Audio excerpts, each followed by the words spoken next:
Hi, this is Vijay Bambani, and I'm back again with you to talk about the broader outlook on the equity markets. During my podcast, I briefly touched about the outlook for the equity markets, at least till the budget of 2020. We're going to take this conversation a little bit further here. I stand by my view that the equity markets look either firm or even upwards up to the budget of 2020.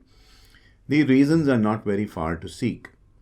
There is a constant flow of news or hope from the government about reforms, about potential good news coming in for the individual taxpayer, and a whole lot of other measures which might be announced.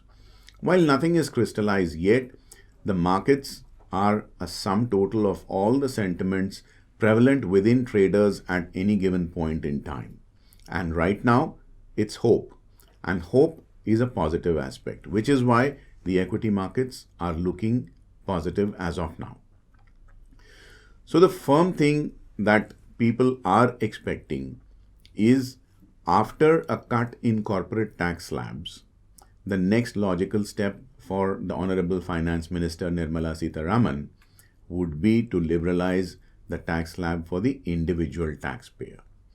If this was to materialize, this would be a game changer for the equity markets because an average saving of an Indian household would go up because the tax outgo would be reduced.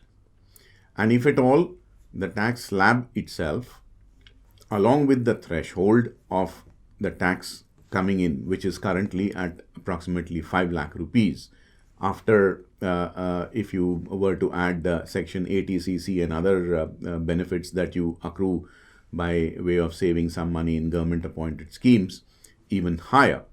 So, if at all, even the threshold was to be raised along with the tax slab itself was to be liberalized, that would be a double positive for the markets, which could take the markets well past the all-time highs. The Nifty and the Bank Nifty, along with the BSE Sensex, are almost at a lifetime high, and I would not be surprised if we scale new peaks before the budget itself. The reason why I'm harping about the budget is because the outlook after the budget will depend on what is actually announced in the budget. Now, there will be some anticipated moves from the government which are almost like a standard operating procedure.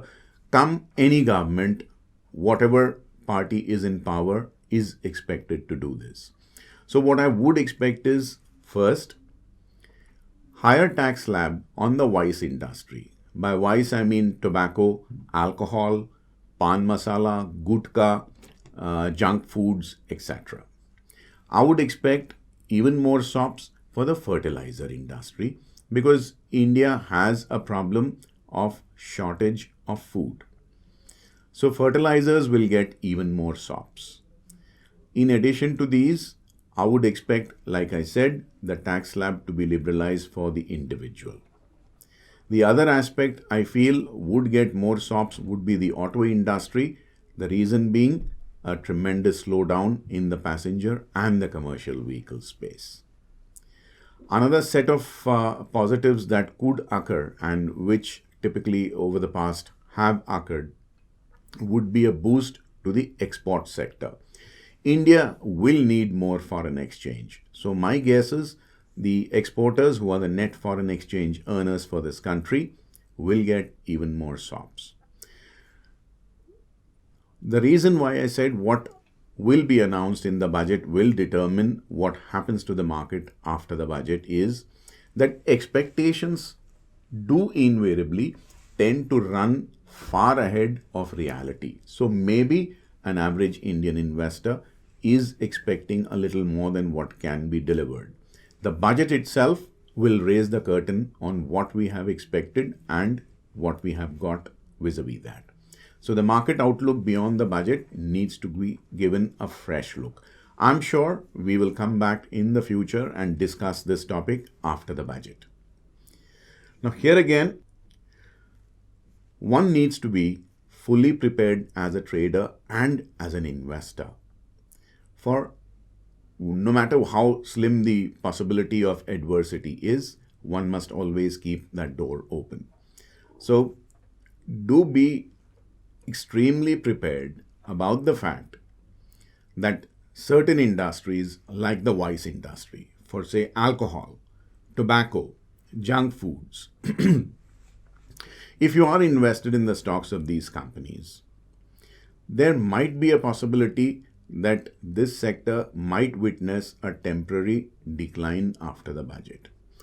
The reason why I'm saying temporary is that intoxicants like alcohol and cigarettes tend to be demand inflexible. This Mashan Gyan, or the temporary enlightenment that we get after the budget of a cigarette, say, going up from 3 rupees to 3 rupees 50 naya paise per stick, is that we stop smoking for maybe 2 days. But on the third day itself, we pick up that cigarette and start puffing away. So the impact on the sector tends to be short-lived. So in the near term, if at all there is higher tax on these items, you might see a temporary dip in the share prices of these companies in this sector. Fertilizers, like I said, either the tax slab will be kept constant or the subsidy might even be stepped up. Let us not forget, we've had a fairly ample monsoon. So next year's crop season will be capitalized by the government to eradicate any kind of shortfall in foodstuff. My expectation is extremely high about the fertilizer sector. Exports, here again, our exports have been sluggish, and in order to strengthen the rupee and counter the slowdown that we are witnessing in the domestic demand consumption patterns, it would be a good idea to incentivize the export sector and keep our factories churning out goods. The other aspect is expectation of long-term capital gains and the extreme amount of hope that exists on the STT, or the Securities Transaction Tax front. Long-term capital gains, we will see if the Honorable Finance Minister gives us any kind of relief. STT, I'm not really all that sure, because so far successive governments have refused to scrap this tax. You might at best expect a marginal reduction in the STT, if at all, but then I would actually wait for the event rather than preempt it. Let us now turn focus on some sectors which have a higher than average probability of being bullish both before and after the budget. I would lay my bets on adhesives, paints and plastics companies. The reason being, after the Saudi Aramco IPO is done and dusted, crude oil prices are likely to come down, and petrochemicals form the major chunk of raw materials for these three sectors. As and when raw material prices reduce, profitability in this sector is expected to have a quantum jump. So my expectation is that these sectors should be evergreen both before and after the budget for you to park your funds in this space. With this, I will bid adieu till we meet again shortly, and do not forget to join me on 26th of November at 5 p.m.